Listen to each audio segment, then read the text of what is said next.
La atención del mercado mexicano está centrada en la quinta ronda de negociaciones del Telecán, que concluye mañana aquí en la Ciudad de México. Hablamos un poco sobre perspectiva y escenarios económicos con Alfredo Coutinho, director para América Latina de Moody's Analytics, en este enlace por Skype desde Filadelfia. Hola Alfredo, gusto en saludarte. ¿Cómo estás viendo las cosas en la renegociación del Telecán? ¿En tu opinión sigue habiendo riesgo de un fracaso? Sí, definitivamente. Yo creo que nada está escrito con respecto a la renegociación del acuerdo comercial con Estados Unidos y Canadá. Estamos ya prácticamente al final de la quinta ronda con muy pocas noticias positivas. De hecho, pocos avances como se sabe. No va a haber grandes sorpresas mañana al término de la reunión y eso pues abre nuevamente un tramo de espera e incertidumbre hasta que llegue la nueva ronda, la sexta ronda, pero durante ese impasse que se da entre el final de la quinta y la sexta ronda, pues pueden suceder todavía algunas declaraciones del presidente Trump, nuevamente amenazando con retirarse y posiblemente con un discurso mucho más fuerte que podría indicar precisamente lo que pudiéramos esperar para el final de la sexta ronda de la negociación. Alfredo, si terminara el Telecán, hay algunos analistas que dicen que México sería el país más afectado de los tres. Te pregunto si tú crees en esa opinión y también si caería en recesión la economía mexicana.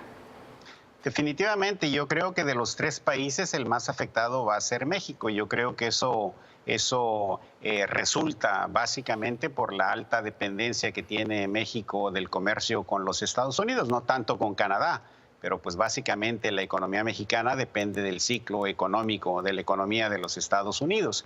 En ese sentido, de darse un retiro de parte de los Estados Unidos o incluso de mismo México del acuerdo comercial, pues definitivamente eso representaría un efecto negativo mayor para la economía de los Estados Unidos, para la economía de México, siendo la economía de los Estados Unidos mayor en términos de tamaño, pues el efecto también sería negativo, pero básicamente sería menor.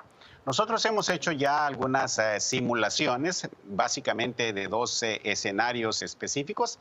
En el primero consideramos que solamente se da una terminación del acuerdo comercial y los tres países entran al esquema tarifario de la Organización Mundial de Comercio, en donde el crecimiento de la economía mexicana pierde al menos medio punto porcentual. Es decir, si automáticamente entra el esquema arancelario de la Organización Mundial del Comercio, sin ningún otro cambio importante de parte de los Estados Unidos, el crecimiento en México disminuiría en medio punto porcentual. Es decir, estamos hablando de un promedio de 2.5 el próximo año a algo cerca del 2%. Sin embargo, si adicionalmente a eso Estados Unidos empieza a poner aranceles más altos o tarifas a algunos productos mexicanos, como es el caso de los agropecuarios o algunos manufactureros, entonces ahí nosotros calculamos que la caída en el Producto Interno Bruto, o más bien la pérdida del crecimiento en México, sería hasta de un punto porcentual.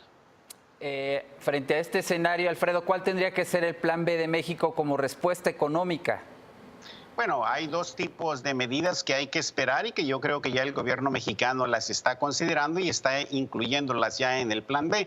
El primero son medidas de corto plazo que tienen que ver básicamente con política fiscal y política monetaria, de tal manera de reducir la inestabilidad financiera que se va a presentar en el país. Es innegable que ante un anuncio de un retiro o una terminación del acuerdo comercial entre los tres países, pues eso va a afectar las expectativas y va a generar mucha incertidumbre en los mercados mexicanos, de tal manera que es ahí donde vemos que la política fiscal y la política monetaria deberían intervenir con medidas que serían prácticamente una mayor restricción en materia fiscal y una mayor restricción en materia monetaria, de tal manera de regresar los mercados a la estabilidad.